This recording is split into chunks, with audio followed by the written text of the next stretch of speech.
Hello, hello, hello, Crossroads witches and other interesting magical beings. Ooh, I want y'all to know that this video is actually almost 2 weeks in the making. And I'm going to be incorporating some footage that I shot from 2 weeks ago when I was started working on my bottle tree. And that's what we're talking about today, is here in the Low Country, the use of bottle trees as a form of protection to keep haints, boohags, and plat eyes away. Why we do it, its origins, where it came from, and like I said, I'm going to show you some footage of the one that I just created here to put in my own yard, and the process of it. So first, y'all know my favorite thing to say, I got notes. And of course, if you would like to go back and read my notes, they are available at houseofwitchcraft.com. And this is Spirit Traps in the Garden is the notes in which you'll find, and I will make sure that they are up there. So, first thing we're going to talk about is blue bottles, bottle trees. And the where, the why, the how, okay? Bottle trees is more than just Southern charm. I think that's the thing that gets me is when people say it's a Southern thing. You're diminishing its origins, you're diminishing its truth, you're diminishing the magic of it by doing that. You need to understand your magic, any magic's origins if you are going to use it. All right, and this is a very a spiritual practice with deep African roots, tracing back to the Congo people of Central Africa. In Congo beliefs, glass, water, and other reflective materials were seen as powerful conduits or traps for spirits. The boundary between the two the boundary between the living world and the spirit world is much more flexible, and spirits could move easily between the two. Blue, in particular, was considered sacred and linked to the ancestral realm. When enslaved Africans were brought to the Americas, they carried these beliefs with them. And in the process of everything being taken away from them, they were able to hold on to some of their spiritual beliefs, some of their magic, and to pass it down. In the coastal regions of South Carolina and Georgia, especially among the Gullah Geechee folks, the tradition of using bottles to trap or repel spirits took on a whole new life of its own. It involved the bottle trees that we see today. By the 1700s, these African spiritual traditions had begun to blend with materials and the realities of low country life. Blue bottles for medicine or liqueur were easy to come by and were repurposed as spiritual tools. The sea islands and the marshes surrounding Charleston, Edisto, Guatemala, and the Ace Basin were geographically isolated. They didn't have any roads to get out here. And this allowed the Gullah communities to retain more of their African heritage. This includes not only food, language, and music, but also the spiritual customs like the bottle tree. The bottle tree is a symbol of enduring resilience. You think about all the things that these folks got taken away, but they were able to hold on to these beliefs. And so we need to know that to even have one in our yard, you know. So, bottle trees serve as a form of spiritual protection. They are said to trap haints, which is a low country word for spirits that are unsettled or out of place. These spirits, drawn to shiny surfaces and moving lights, would enter the bottle, become disorientated or trapped, and as the morning sun passes through the glass, some believe it is either destroyed or it drives the spirits away. The bottles may rattle in the wind, and that sound sometimes is interpreted as spirits making noise while stuck inside the bottle. If a bottle falls and breaks on its own, most folks say a spirit may have been neutralized. It went blah, so to speak. It's customary to sweep up the glass carefully, sprinkle the area with salt, and to bury the shards respectfully. If we find one of our bottles, typically they're put up like this, where they're put onto the tree, and then the idea is the spirit will, the haint, or a plat eye or a boo hag will go up into this bottle. And then the morning sun's going to come, it's going to hit that spirit trapped inside, and it will destroy it or neutralize it. And sometimes, and I have seen this happen, where you'll see like almost a hole in the bottle itself, where the spirit was like trying to get out, and it was like got destroyed and the bottle broke with it. So, y'all, I got notes. All right, why blue bottles?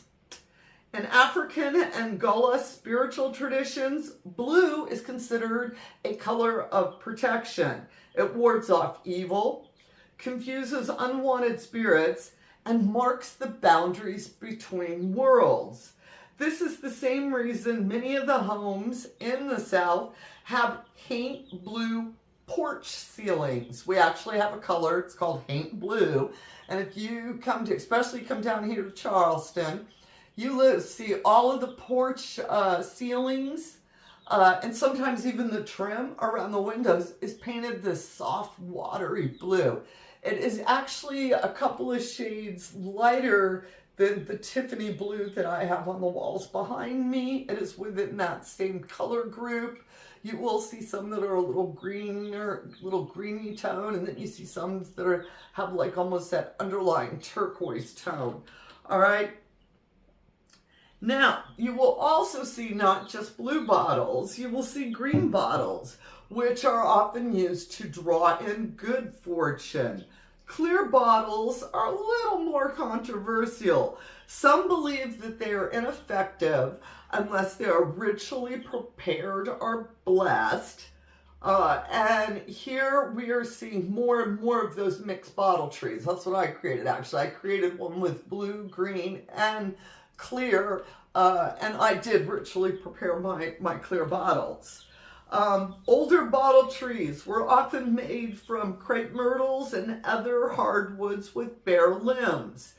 Dead trees were especially valued because they were thought to stand at the edge between life and death, making them spiritually active. Over time, people began crafting bottle trees out of metal, rebar, iron, and turning them into a permanent fixture that is a blend of folk art with spiritual practice, which is what I've done. And you'll see where my bottle tree is actually a metal tree that was welded with places to put the bottles on it. Bottle trees are usually placed near the front door, the eastern side of the property, in gardens, along footpaths, or at cemetery edges. In some traditions, sitting them near the crossroads or spiritually active places increases their power. In the Low Country, especially here in Charleston, you might find them beside old praise houses, family burial grounds, and homes that still hold to that original Gullah Geechee tradition of protection. There are so many stories of bottle trees and the fact that they rattled and that they broke, and then, folks say that it was the spiritual activity. It was somebody, you know, a haint that was sent by somebody and that was trapped, and that, you know, now that's not happening to them. Let's see. Lost my place. All right. Actually, excuse me. Y'all, I just lost my place. Okay. In the deeper parts of the Low Country, bottle trees are also tied to dream protection, grief rituals, and ancestral honoring. Sometimes families quietly pass these traditions down without ever calling it magic. It's just something you do because it's always been done. Today, bottle trees they're appearing far beyond the Low Country. People across the country are rediscovering them, sometimes through folk art festivals, sometimes through spiritual exploration. And while that revival can be beautiful, it also bears a responsibility. If you are white or live outside of the South, it is absolutely okay to have a bottle tree if you understand and respect its roots. This tradition is part of the African diaspora spiritual heritage. It is not just a decoration. It is a living tradition that is tied to survival, to memory, to protection. And this is very much something that I know here. I have friends in which are part of the Gullah community talking about can white people put this, and they want white people to use the magic because it's already gone, and this isn't closed door, nobody knows about it. It's already been commercialized. It's already out there. Cat's already out of the bag. So what did I hear was that they wish people understood its origins. And so that's why I took the time, and I hope you do go back and read my notes on the actual origins of the bottle tree. All right? And this is don't call it just a Southern thing, all right? And or strip away that it's African roots or African American roots. Don't commercialize it or sell it without acknowledging what it is. Don't take it, make it yours, and be like, oh, it's a witchy thing. No, it's not a witchy thing. It can become part of your witchy thing that you acknowledge its roots. And if you're up for it, and this is one I don't even think it should be if you're up for it, but whenever you have the opportunity to share and explain where it came from, its origins, tell a story. That's what the folks want you to do. All right? Now, I'm going to show, first I'm going to talk about my own tree, and then I'm going to show you some clips that I shot a little while ago, actually 2 weeks ago, where I was actually working and getting my tree together. Hello, hello, Crossroads witches and other magical beings. I got quite a few requests about my bottle tree. See it right there? I am in the midst of taking her apart and putting her back together again. I've been doing bottle collecting on what type of bottles do we like to use in our bottle tree. Let me take you up front and show you like an old school method as well. This is fancy. I have my own actual welded tree. Used to, before we got fancy and everything, we would quite literally put a bottle in a tree. And so I want to show you what this would look like. Here's the bottle. It's a blue bottle, and it's just in the tree, and it is there to catch haints, boo-hags, and plaid eyes. I'm very lucky, and I was able to get the actual bottle tree itself. That's what's over here in front of our place. Oh, an update. I'm almost around the outside extension of the barn. It's almost got it completely purple. But let me show you the bottles I'm using on my bottle tree. I found this tree up at the flea market. A local man makes it. And I got it and just threw some bottles up on it because I knew I'm getting ready to move her to the other side, and was just sort of playing with what type of bottles I want on it. And now I have my collection of bottles. They're inside, so let's go where it's cooler, witches. Oh my, it is much cooler in here. All right, so I have me two pretty clear bottles that I like. This is the blue bottles I was able to find. A lot of folks ask, where do I get my blue bottles at? I go to the wine store, I buy this, I drink it. Now my green bottles, which are back here, this one, I'm going to take the label as a 7 Moon. I think this one's the same, identical. I think all three of these are 7. No, that one's different. You can see these two are 7 Moons. This is a different shade of green, which is fine with me. Traditionally, it's blue bottles, green bottles, and a lot of folks say clear bottles. So I decided I was going to put them all up together. Now, my next step is I'm going to wash them really good. A little bit of Florida water in there. And of course, mystical, magical words will be spoken. And then I will sit them out in the sun to dry. I will bring them back in, place them on my altar, and basically activate them. I will start whispering words into the bottle itself. I will do it to each bottle. And then at that point, I will go hang it out. All right, the first thing, of course, you want to do is gather your bottles. And a lot of times folks ask me, where do I get my blue bottles from? This is actually, I'm getting ready to do, this is natural spring water. The label's still on it. It was up at the grocery store and I thought it was a beautiful blue bottle, so I bought 2 of them. In the video, I show the label of a prosciutto that I found in a wine shop that has a blue bottle. So I bought a couple of those. I drank the prosciutto, and then I got the bottles ready. As I was talking earlier, some people are very, only blue bottles. Other folks, which is modern, are incorporating different colors into their bottle tree, with these different colors having a significance. Now there is blue, of course, is for protection, peace, and spirit trapping. Green is for growth, healing, good luck, fortune.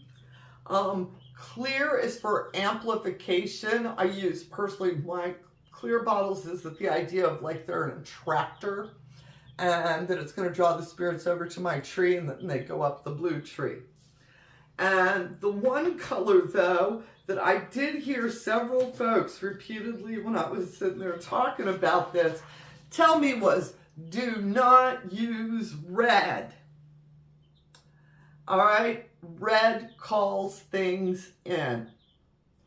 And so that was something that I was like, good to know. Now, after you get your bottles, you're going to clean them, cleanse them. You may want to use vinegar. I know for me personally, once I've got them all cleaned up, I actually put a splash of Florida water, whoosh it around in there. I also have Florida water in a spray bottle, so once it's flipped upside down on the tree, I spray my whole thing down with Florida water. All right, there is so many different ways you can cleanse, or you can clean, cleanse, and prepare your bottle. You can simply talk to your bottle about you're going to be a good spirit trap. Anything that wishes me foul will find its way into this bottle. All right. And I have written down, if you're really wanting to create a bottle tree, all right, the intentions, the energy that I'm putting in. I have one. You who come with harm or hate, enter here and meet your fate.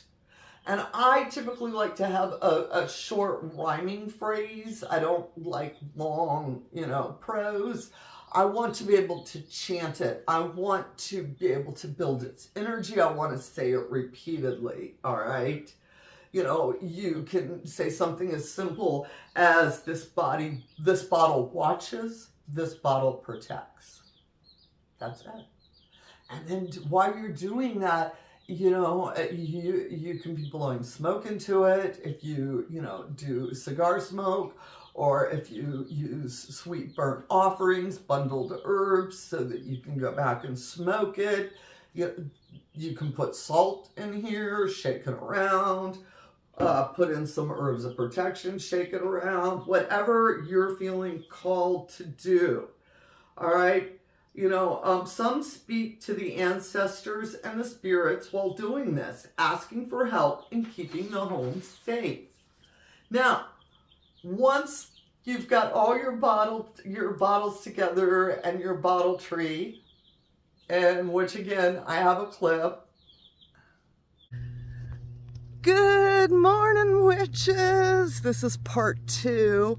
I know there's an in-between part where I'm going to be sitting in the boudoir giving you all a little bit of history about what's behind me here.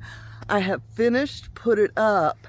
I did sit it on the bottles on my altar, and I did a little cleansing work, and then I chanted, and then I whispered words. But it was a very private moment for me. That was me getting up in my own space, and I didn't think it was appropriate to record it. We have to remember, sometimes our magic's personal. We don't have to post everything, but we can post part of what we're doing. And that's what I wanted to show you, is here is the bottle tree behind me. And let me turn my camera. Oh, y'all can see, here she is. That's my statue of the goddess Diana. This was a lean-to that had a metal roof, and I took the metal roof off. And then I put my wisteria vine. You can see right now, look, y'all, my wisteria is starting to bloom. Wisteria is good for workings of the love, romance, new romance. It is, I just love working with it, and so probably by next year she will be completely over and covering. This is my Diana statue, and based on where I am in the yard, I'm back over in the back corner, I felt this was a good place to put the bottle tree, and there it is. And we shall see if I catch any haints, boo hags, or plat eyes, or anything else icky. Like I said, I know I'm going to be giving y'all notes, but what will happen is the spirit goes up in the bottle and it gets stuck, and then when the first rays of sunshine come, it will go poof. And sometimes the bottles actually break. I have had that happen. So we shall see if that, I shall keep y'all updated on if I catch any on it. And yes, I will periodically come out here, talk to it, and ask it if it's happy and if all my bottles feel right. And if none of my bottles feel right, I just change them out. But there she's sitting in the morning sun. I'm just feeling better. Just feeling better. All right, witches, if you're interested in my world and want to know more and get up in the House of Witchcraft space, please hit that join button below where you'll see the 13 Moon program. $2.99 gives you access to videos, gives you access to PDFs we send out. $14.99 gives you access to all of our weekly chats, our monthly goddess chat, our monthly meditation, and a lot of handouts that I like to send out in between, because y'all know I have notes. And so I love nothing more than to send my notes out to folks. All right, now you've seen where my whole bottle tree is together. Once that is all together, like I was saying, I have a spray bottle and I spray the whole tree down with Florida water, and then I put some votive candles out it, and I said, because I wrote it down, from root to leaf, from glass to sky, may harm be trapped and peace draw nigh. That hit home for me. Come up with your own, or use mine, please. So I put all of them up. It's all done, and I put mine over in the back area because I actually have a graveyard over here, and I wanted to put it over on the east side. I wanted to make sure as the sun came up, the first rays of sunlight were going to hit it so that if it had attracted anything, trapped anything, it would go poof. And that's how I picked it out. And I also know that I do have spirits who wander through on the edges of that graveyard, and I wanted to make sure that they stay over in the graveyard and they don't start wandering through the barn here. Now, once I got my bottle tree up, you want to make sure that you keep it in good order, that you care for it. You may want to wash your bottles off periodically. You may want to take the tree apart, reactivate it. If you have a bottle that breaks, like I said earlier, you simply carefully gather up the broken bottles, sprinkle salt where the bottle's laying on the ground, and responsibly dispose of the glass shards. Old school folk will tell you to bury the glass shards. I personally do not bury the glass shards because I don't think it's good for Mother Earth, and so they end up going to the recycling bin. As you're sitting up your bottle tree, you can come up with a chant. As you're sitting up your bottle tree, you really want to bring that energy in. This is a time if you want to do ecstatic dancing. Dance around your tree. There's this one song by Peachka, Peachkka, Peachka. The song's Protection. I really like it. I've used it. And dance around with your bottles. Set your bottle tree up. This isn't a ritual where everything's got to be set up the right way. We have 7 steps. We're going to do this. This is that bring it from within. I was talking about this earlier. How important it is that our magic that's within us come out. And so really you're going to do what feels right. I have a bottle tree chant in the notes. If you are interested and you would like to use it, I would love you to. And I also have an old school Granny's Rockin' Chair bottle chant. Again, it's going to be at houseofwitchcraft.com. And on the other side of all of this, I had talked about, the good spirits. We talked about trapping all the bad spirits and that we want to repel them. We also want to attract good spirits, the ancestors, the watchful ones, the old souls who keep an eye on us, those beautiful spirits of place that are wishing us well. And to make sure that when you're done with your bottle tree and with your repellent and said, ooh, you shall go sparky poof, there shall be no haints, plaid eyes, and boo hags in my yard. We also have to welcome the good space, welcome the good energies, the good spirits, all of that onto our place. And as simply as just, I know that what I did after I had my bottle tree up and I had done my whole thing, I got a little tea light and I just sat it over by the bottle tree and started, talking soft words. To the ones who walk with love and grace, you've got a place. You have a seat near this sacred place. You bring no harm. You bring no fear. You're welcome close. You're welcome here. May you rest in breeze, in sun and shade, and know this home remembers what you gave. Leave a sign or whisper low. Just let me know you pass by slow. I see you. I thank you. I set a place. you're never far from this old place.